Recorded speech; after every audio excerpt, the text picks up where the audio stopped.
Assalamualaikum warahmatullahi wabarakatuh. Berjumpa lagi dengan saya Mona Lisa Putri di channel Zondower di acara Tokoh Inspiratif. Nah, sebelum kita masuk ke tema dan diskusi kita dengan salah satu tokoh inspiratif kita, untuk teman-teman Zondower silahkan subscribe terlebih dahulu karena subscribe itu gratis.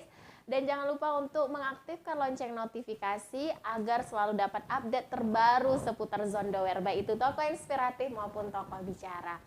Nah, kali ini kita akan berbincang dan berdiskusi dengan sang pionir. Siapa dia? Penasaran tentunya kan teman-teman Zondower?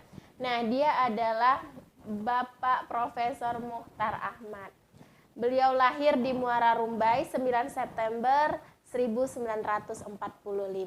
Assalamualaikum warahmatullahi wabarakatuh, Prof. Waalaikumsalam warahmatullahi wabarakatuh. Gimana nih, Prof, keadaannya hari ini? Hari ini alhamdulillah sehat dan walafiat. Dan agak panas sedikit ya. Agak panas sedikit, oke. Semoga tetap selalu dalam keadaan sehat ya, Prof. Stamina-nya dan keadaannya. Nah, ini Prof, ini kan teman-teman Zondower nih, Prof, penasaran sebenarnya bagaimana sih sebenarnya sosok dari Prof Muchtar Ahmad itu sendiri. Nah, Prof bisa ceritakan nggak, Prof, tentang masa kecil Prof itu seperti apa? Ya, masa kecil saya itu lebih banyak saya dipelihara oleh adik dari orang tua saya. Adik dari orang tua? Jadi, itu namanya Pak Munab waktu itu ya, yang terakhir dia tinggalnya di Lubuk Bendara. Lubuk Bendara ya. Nah, karena dia tidak punya anak. Sedangkan kami ada 9. Ada 9 orang waktu itu. Kakak Prof, orang. anak keberapa, Prof? Anak kedua. Anak kedua dari 9 bersaudara. Ya. Jadi dari 9 ini laki-laki 6. Laki-laki 6. Perempuan 3. Itu apanya kan. Dan karena itu ditinjau dari segi ininya, saya lebih senang lah karena tinggal dengan pakcik, ya, dengan paman kan. Dan dia karena tidak punya anak, maka saya diinikan dia. Karena itu sering ke sekolah itu didukung. Sering didukung saking manjanya, Prof. Itu ya. Sedangkan kalau di rumah itu keras. Oh, keras. Ketika di rumah posisinya keras, tapi ketika dengan paman manja. Ya, itulah. Karena apa? Karena anak kami banyak kan, 9 orang. Karena itu orang tua sibuk lah ya. Jadi sibuk, betul. Ya. Dan orang tua saya karena kehidupannya adalah orang miskin. Karena itu terpaksa memelihara anak ini dengan kerja keras gitu kan. Kerja keras. Nah, karena kerja keras terpaksa melakukan tindakan keras juga terhadap anak-anaknya gitu. Karena kerjaan keras jadi melakukan tindakan jadi keras. Kalau secara umum itu kehidupan saya keras sebenarnya. Secara umum keras, Prof. Ya, jadi orang tua saya itu pendidikannya itu ada pendidikan yang dikatakan pendidikan yang keras itu, dasarnya gitu ya. Jadi kalau sekarang ini KDRT itu. KDRT, oke. Prof, dengan pendidikan dari orang tua yang keras, apakah ketika Prof punya anak itu juga melakukan hal yang serupa, Prof? Oh, anak saya itu tentu saja tidak saya lakukan. Dan itu memang begitu secara umumnya. Kalau kita mendapat keras, kita kecenderungannya terhadap anak kita itu juga jadi keras. memanjakan.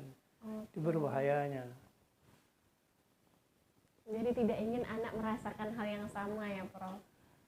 Ya, itu udah pasti. Tapi di sisi lain berbahayanya kalau anak itu menjadi manja. Karena dia tidak ingin dibuat seperti itu kan. Nah, kan Prof bilang tadi tidak ingin anak seperti itu, takutnya jadi manja. Apakah anak dari Prof sendiri dimanjakan sekali, Prof? Saya memanjakan tidak, tetapi itu prinsipnya adalah dia harus mandiri. Mandiri. Karena dia perempuan kan, Iya. anak saya 3 perempuan semuanya. 3 perempuan semuanya. Nah, dari awal itu pendidikannya adalah mandiri. Bahwa dia harus urus dirinya sendiri. Urus dirinya sendiri. Saya tanggung jawab saya adalah tentang pembiayaan dan itu 100%. Oke. Urus diri sendiri berarti segala sesuatunya sudah dipercaya untuk anak. Yang penting anaknya mandiri, urus diri sendiri karena kepercayaan sudah penuh dari orang tua Iya, untuk betul. anak. Oke. Prof, sosok orang tua seperti apakah ibunda dan ayahanda Prof sendiri? Jadi ibunda saya itu orangnya sangat penyayang pada anaknya, Penyayang udah pada pasti anak. kan. Sedangkan orang tua laki-lakinya ada orang keras gitu ya. Dia keras karena harus bekerja keras untuk menghidupi anak-anaknya ini. Dan itu dari pendidikan orang tuanya. Karena orang tuanya umur berapa tahun dia udah meninggal. Karena itu dia harus bekerja menghidupi orang tuanya dan kakak beradiknya. Dialah adanya sebagai nah, itu sebenarnya dasarnya kenapa dia seperti itu. Oke. Nah, ini Prof tentang sampai akhirnya kan memilih dengan kondisi orang tua yang biasa saja waktu itu. Sampai akhirnya memilih untuk bersekolah. Apakah sekolah itu menjadi keinginan sendiri bagi Prof atau itu adalah dorongan dari pihak keluarga atau dari anggota keluarga besar lainnya? Saya kalau dilihat sekarang tidak sadar saya tentang itu, tentang sekolah ya. Tetapi setelah saya tinjau-tinjau, saya sekolah itu saya sukai supaya saya dapat menghindari kehidupan di rumah orang tua. Setelah Mencari tempat bernaung, ya, melarikan dapat diri. menghindari. Oke. Jadi kenapa misalnya setelah setelah SMP, nah di kampung itu kan cuma SD kan, SD saya pindah SMP-nya pindah ke Pasir supaya bisa menghindari orang tua ini, keluarga ini kan. Ya betul-betul. Jadi Prof, saya kan kami kebetulan tim dari Zondower itu baca buku tentang sang pionir. Nah, di dalam buku itu dijelaskan bahwa ketika Prof itu bersekolah sering sekali terlambat. Nah, apakah benar itu Prof? Ya, ini itu orang tua saya itu bapaknya kan. Jadi kalau hari Sabtu itu terutama itu hari Sabtu itu saya tidak bisa langsung Sekolah. harus susun dulu pakaian untuk dijual itu. Disusun dulu pakaian Untuk untuk dijual. Nah, kemudian nanti setelah disusun dijual untuk dijual, baru dia datang, orang tua saya datang dari rumah untuk nunggu jualannya, baru boleh saya pergi sekolah. Jadi tergantung kapan orang tua datang baru bisa pergi sekolah. Ya, jadi saya bilang kan ini orang kan sudah masuk nih sekolah kan, tidak kan guru itu pula menunggu kita katanya. Jadi katanya guru itu kita harusnya kan kita menunggu guru. Iya, Dia tidak, guru itu kan menunggu kita. Nah, jadi sampai di sekolah itu pertama-tama kan dihukumlah.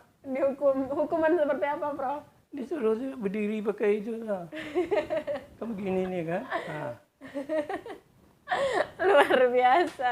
Berarti seorang Prof pernah dihukum di sekolah karena terlambat. Sering malah ya, Prof? Setiap hari, Prof? Setiap kalau terutama Sabtu itu pasti ya. Pasti. Nah, saya itu sambil menangis lah, keluar air mata gitu kan. Ketika dihukum, Prof, kan itu posisinya ini harus tidak ada pilihan selain pada terlambat. Ketika itu perasaan Prof di saat itu seperti apa, Prof? Ya, karena itu mungkin kalau dilihat sekarang ini ya karena itu yang tersedia, ya itu aja dilaksanakan. Dikerjakan aja secara ikhlas itu. Oke, baik. Nah, ini dari SD nih, Prof. Ketika SD kan karena kondisi yang seperti itu akhirnya bertahan sampai akhirnya masuk ke SMP. Nah, ketika SMP seperti apa, Prof? Jadi di SD-nya ini itu kan orang dulu kalau sekolah itu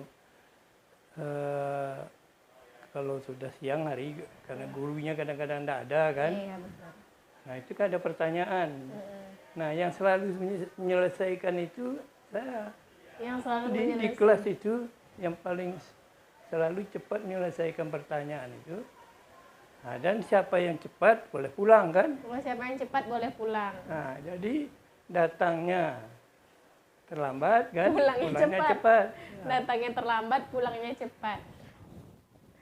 Nah, di SD itu dari 30 orang ujian, saya yang tertinggi nilainya. Satu-satunya yang lulus pada tahun itu. Satu-satunya yang lulus Pakai pada dulu tahun kan itu. pakai UN kan. Iya, ujian nasional. Itulah dari situ masuk ke SMP. Padahal awalnya kan ingin melarikan diri, bernaung gitu ya kan Prof, karena melihat kondisi yang keras di rumah. Tapi ternyata di sekolah Prof itu tidak memperlihatkan sebagai orang yang ingin bernaung, tapi memang memperlihatkan prestasi Prof. Berarti memang sangat serius untuk pendidikan di waktu itu. Karena itu caranya jalan untuk keluar dari rumah itu kan. Dimaksimalkan potensinya ya Iya. Prof. Nah, bagaimana tentang SMP-nya Prof? SMP-nya di mana waktu itu Prof? SMP-nya kan di Pasir. Di Pasir Tengayan. Jadi di Pasir ini SMP, saya harus setiap hari Sabtu menumbuk padi. Setiap hari Sabtu menumbuk padi. Orang tua saya belinya padi dari Surogading, dari orang-orang dari sekitar Pasir itu. Kemudian saya harus tumbuk padi itu, Tumbuk. bawa ke Muara Rumbai untuk makan sekeluarga seminggu. Untuk makan sekeluarga seminggu.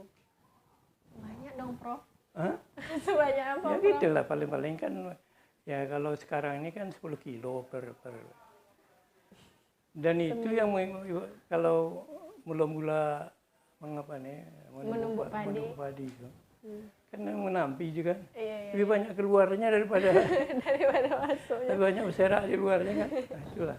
Jadi sampai ada makcik saya menangis dia mendengarnya. Mutar karena ada mak tua aku kan. Mak tua itu cerita itu Mutar sekarang tuh sebelum pulang ke Pasir ke Muara Rumbai dia buat beras, menumbuk pakai lontong India dah. Kayak mana tuh Prof? Nah, dia tahu langsung India dah. Langsung Jadi ini. dipijak dia itu apa ke situ kan. Iya. Nah, ini kan macam itu. Heeh. Jadi siku lain losong. Awak pijak siku kan. Nah, kemudian lah apa siku itulah ditompi. Berarti Jadi- proses yang panjang juga Prof. Oh iyalah. Dan banyak ya Prof. Luar biasa. Jadi itu menangis lah macam milah itu kan, ini kan termasuk orang kayu lah kan. Nah, kalau cerita apa ya, mak tu kok jadi membantu di rumah mak milah kok. Dia mak tu kok selalu dikirim apa makanan untuk aku sebenarnya. Ini anu dia habisinya. Allahu Akbar. Jadi baru tahu aku kalau aku lah apa ikut pasir ke pasar tu, sampai mak milah tu, tadi potong lah aku kirim apa Makanan. makanan ya. Untuk mereka kena sakit apa kan? Iya. Itu cara yang terjadi lah gitu kan. Tapi selamat dia kan sampai jadi keistimewaan kalau aku mulai munculnya kan di tamat SD itu. Pertama karena aku yang pertama dan lulus Yang lulus ya betul. dari 30-an orang kan. Biasanya acara-acara itu kan disuruh lah pidato kan. Iya betul. Nah aku kan nggak tahu pidato deh, ini bisa dia guru itu kan. Nah itu pertama. Kemudian di SD kan itulah apanya mulai akhirnya ditengok menonjolnya kan. Kemudian di SMP waktu kami tamat SMP, nah aku bersama-sama dengan lagi 3 orang kawan, orang dalu-dalu, orang Kota Songah, kan sama-sama apa. Itu di pasar pasir itu disuruh mau apa melawak. Disuruh melak. Nah, jadi kami 3 orang sonik itu kan. Jadi sonik-sonik Samyang itu apa judulnya. Jadi kalau nak tanya cerita itu si Pak apa itu masih kepala SMP Pak SMP Pak Kembaru bukan Pasir ya. Pak Khalid. Kebetulan suhunya kan. Ini rupanya tamat di Tigo di Unri. Kemudian jadi kepala SMA apa sih kan. Waktunya di Tigo tak kena tahu doh. Dia kan banyak gitu nan ikut itu kan dari. Jadinya ikut kan. Tapi abang kan tahu aku gitu doh. Katanya kan aku bahasa aku tapi aku pada bangga ke. Dapat sesama dengan abang Profesor Abang perlu menanti aku katanya kan. Itu pengalaman di SMP. SMP. Di SMP, suka duka apa ketika SMP yang Prof rasakan, Prof, di masa sekolah, Prof? Jadi di SMP kok, aku guru-guru pada sayang buat aku. Karena prestasi dan tingkah laku. Agak lebih pada tingkah laku lah. Oke. Bisa jelaskan lebihnya seperti apa, Prof? Jadi misalnya, kalau guru ini lagi kan, nah, cara guru itu mau apakan murid itu, disuruhlah guru keliling pasir itu. Dari SMP itu jalan kaki, suruh sampai kan pulang. Sudah itu, aku disuruh mencatat kawan-kawan yang nakal. Mencatat kawan-kawan yang nakal. Jadi kan lainnya itu, awak kan disuruh jobari itu kan, kan anak nakal tuh mengganggu kawan kan. Betul. Sudah itu catat antar guru itu. Tapi kan Prof, masa-masa sekolah kan kalau misalnya kita di kelas pasti ada yang nakal, ada yang baik gitu ya, Prof ya. Nah, ini kan ketika dicatat nih Prof, kan ada tekanan-tekanan tuh dari teman-teman. Nah, gimana Prof menanggapinya waktu itu, Prof? Peduli gitu. Itu abang melapor guru juga ke lapor gurunya. Berarti dari awal pendidikan sudah menjadi orang yang sangat tangguh ya, Prof. Amanah, kalau diberi amanah, apapun konsekuensinya diterima. Karena dari guru itu kan. Oke. Nah, jadi kepala SMP itu waktu itu Pak Isa namanya. Pak Pak Isa. Ini orang Pasirnya Isa. Itu orang Kota Tengah Pak Ibrahim. Lalu orang Tobiah itu Ibrahim itulah guru-guru petang gitu kan. Nah, jadi guru-guru kok tentunya perlunya pembantu kan. Diminta aku kan, agak aku sampaikan. Tanya orang kawan dia di antara kawan ke orang Surmunai kan kelas. Melaporkan ke kami saya. Oh, itu perintahnya pajaan. Kalau abang disuruh melapor apa-apanya kan? Aku itu perintahnya. Nah, kalau orang itu temu aku dah kan. Temu elok ti laporkan sekali nih. Nah, namanya pokoknya sih. Jadi memang lainlah kawan-kawan. Aku dianggap ambil muku. Jadi di antara kawan itu abang pun ambil muku. Sebab aku kalau disuruh keroju dia apa tu, suruh keroju petang kan guru nolai itu. Karena itu biasanya kelas itu lagi gurunya kelas itu ada yang tidur itu suruh di lapangan tu. Nah di lapangan tu wah cangkul lah kan. Nah anak-anak orang awak biasa kalau mau cangkul pastilah cangkul-cangkul bertumbuh. Dan lalu rusak-rusak, itu kan dibawa kan. Aku inu, dah cukup keroju kan. Dan nanti guru itu yang mampunya kan. Tapi kawanku nan apa tu, itu muku anggo, kami muku boruk. Oke. Nah, Prof, SMP. Kemudian bagaimana dengan masa SMA-nya, Prof? Jadi di SMP tamat SMP kan pindah ke Pekanbaru, Pindah ke Pekanbaru.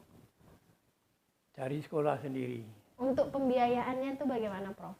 Ya dari orang tua lah. Masih dari orang tua. Nah itu omakku dengan terutama omakku kan, untuk sekolah aku katanya apa pun nak lakukan. Untuk Kalau sekolah perlu, apapun dilakukan. rumahku jual. Berarti keras yang berdasar, Prof. Iya. Apapun untuk sekolah, asalkan anak sekolah berpendidikan, rumah pun siap untuk dijual. Itu apa itu. Jadi pokok sekolah kan. Nah, jadi abahku kalau setiap pergi ke Pekanbaru, aku bawa duit kan. Ini hitungnya cukup yang berapa, makannya berapa. Pas-pasan lah gitu kan. Pas-pasan, nggak ada untuk yang lain. Nah, Dana tak terduga tidak ada ya, Prof. Ada lagi omak gitu kesiannya kan. Kesian kadang-kadang ditambahnya gitu kan. Nah, ditambah itulah dapat aku menonton filem. Menonton film. Nonton dulu filem apa bioskop apa kok. Apa nama Latifa namanya kan. Oh, pada suku nonton. Sampai ketinggal rumah mama aku Mak Leman tu kan. Abang menonton sampai kena tu. Apa nak awak suku kan nonton berang hantar aja kan. Tapi bila kesempatan lah duit Nonton ya. Itu hobinya nonton. Nah, SMA. Ketika di SMA, Prof itu bagaimana pergaulannya dengan teman-teman di masa SMA? Jadi di masa SMA aku pergaulan kan termasuk luas lah. Sudah mulai luas ya, Prof? Jadi di antara misalnya tinggal aku di di jalan pakai hotel lah, kalau kini hotel apa itu potong bapaknya orang termasuk orang kaya, orang pajak kan. Nah anaknya ku ya suku sombong lah gitu kan. Tapi sombongnya dia datang ke aku. Aku rumah di belakang kan, datang beraja ke rumah. Walaupun dia sombong, dia yang mendatangi Prof. Ini datang di SMA tu. SMA tu kan orang petang kekurangan guru bisa tu. Jadi aku mulai dari SMP, SD sampai ke SMA tu lainnya cukup guru tu. Kekurangan guru, tenaga guru. Jadi di antaranya dan guru-guru kan banyak tompeknya aja. Iya betul. Tidak satu tempat aja, Prof. Dan selalu kami tinggal itulah. Jadi aku guru tu nak datang tu kan. Kalau sedang guru tinulai tu, kunci pintu satunya ada tu lain mahasiswa ke membawa boxing. Apa boxing kan? Lain mak tu. Dah tu nanggodang badan tu tinggi apalah. Aku paling soni suruh jadi juri. Oke. Tapi prestasi jalan terus ya kan, Prof? Prestasi jalan terus. Nah, dari SD, SMP, SMA kan akhirnya masuk kepada perkuliahan. Boleh ceritakan tentang perkuliahannya seperti apa, Prof? Jadi di perkuliahan itulah memulainya. Aku sebenarnya masuknya tujuanku arsitektur. Arsitektur. Tapi abah kena boleh tu. Pokoknya kena sekolah boleh, tapi ini boleh keluar dari tang Sumatera Tengah. Sumatera Tengah. Jadi kalau ke Jawa ini boleh tu. Ke Bandung boleh, ke Jogja ini boleh tu. Harus di Pekanbaru atau di Andalas. Kalau Andalas kan karena orang tua selalu berdagang ke Padang begitu. Nah, aku ambil mula-mula ambil di Unri. Ambil di Unri. Lalu lulus ke fisika. MIPA begitu masuk kalau lulus ke fisika kan. Dah tu pergi ke Padang, ambil ke kedokteran. Ambil kedokteran di Padang Ya S1 lah kan. S1 lagi, oke. Jadi di kedokteran tu biar orang tu kecadangan. Cadangan.